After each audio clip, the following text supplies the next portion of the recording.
selamat sore, salam sejahtera bagi kita semua. Puji syukur kita panjatkan kehadiran Tuhan Yang Maha Esa. Atas berkat dan rahmat-Nya kita bisa ada sebagaimana adanya pada hari ini.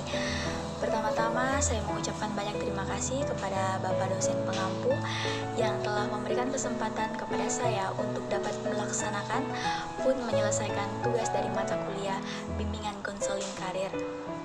Baik, sebelum saya akan membahas materi, di sini saya akan memperkenalkan diri saya terlebih dahulu. Perkenalkan, nama saya Kristiani Oktaviana Sepang. Saya dari salah satu mahasiswa Prodi Pendidikan Bimbingan dan Konseling dari kelas B dengan nomor stambuk A1 Q1 20066. Baik, langsung saja di sini saya akan membahas atau menjelaskan mengenai tujuan, fungsi, dan prinsip bimbingan konseling karir. Yang pertama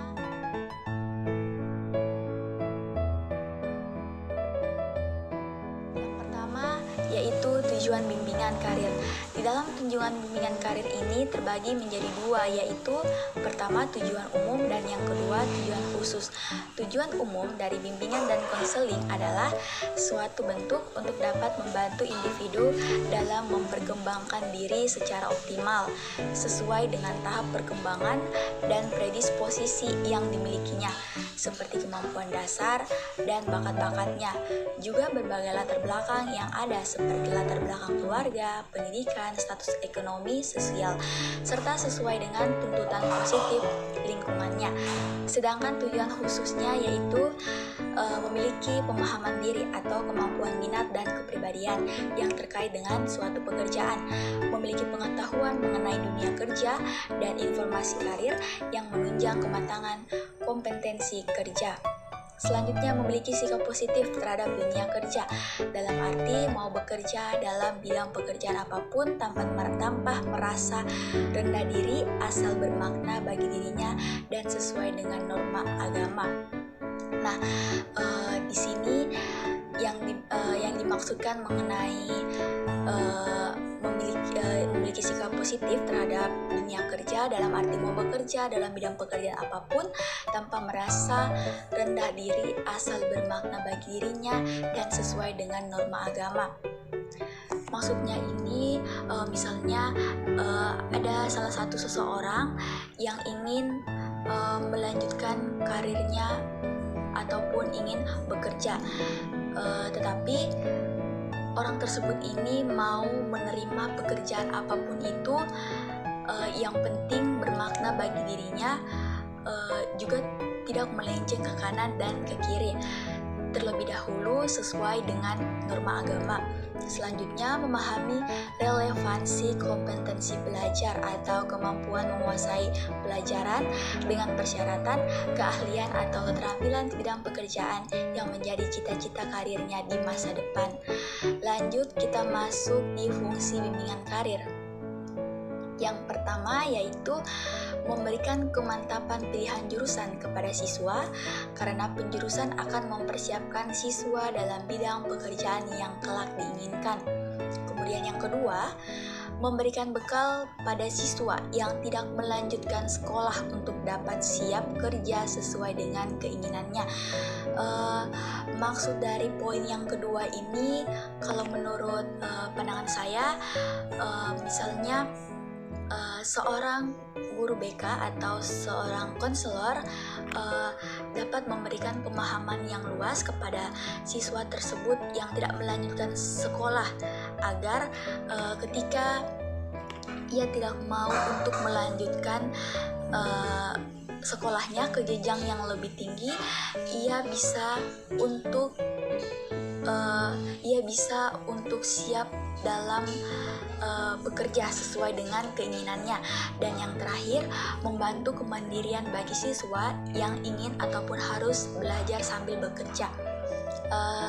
Di sini dimaksudkan yaitu kita, seperti yang banyak kita lihat, bahwa ada dua. Yang pertama yaitu ada seorang siswa ketika dia masih duduk di bangku SMA, ia sudah bekerja.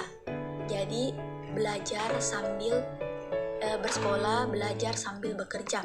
Nah, Kemudian yang kedua, kita juga bisa melihat dari lingkungan kita, dari lingkungan sekitar kita. Banyak kita melihat orang-orang di sekitar kita banyak yang kuliah sambil bekerja.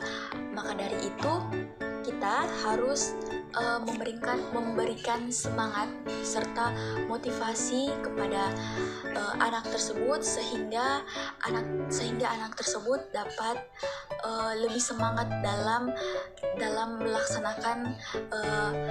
melaksanakan kegiatannya tersebut, dan juga dapat membangkitkan kemandirian kepada anak tersebut. Next, selanjutnya kita masuk ke pembahasan prinsip-prinsip bimbingan konseling karir. Yang pertama yaitu pemikiran karir lebih merupakan suatu proses dari suatu peristiwa. Kedua, pemilihan dan penyesuaian karir dimulai dengan pengetahuan tentang diri. Individu harus memahami potensi, bakat, minat, dan kemampuan. Ini dimaksudkan menurut saya bahwa individu ketika ia dalam penyesuaian dimulai dalam ia berkarir, ia harus terlebih dahulu memahami dirinya sendiri. Terus ia harus memahami potensi, bakat, minat, juga kemampuan dari diri individu tersebut. Ketiga, dalam bimbingan konseling karir termaksud pula pembinaan informasi keterangan mengenai pendidikan yang diperlukan untuk memperoleh pengetahuan yang diperlukan, berbagai keterampilan dan pola tingkah laku yang diperlukan untuk suatu pekerjaan.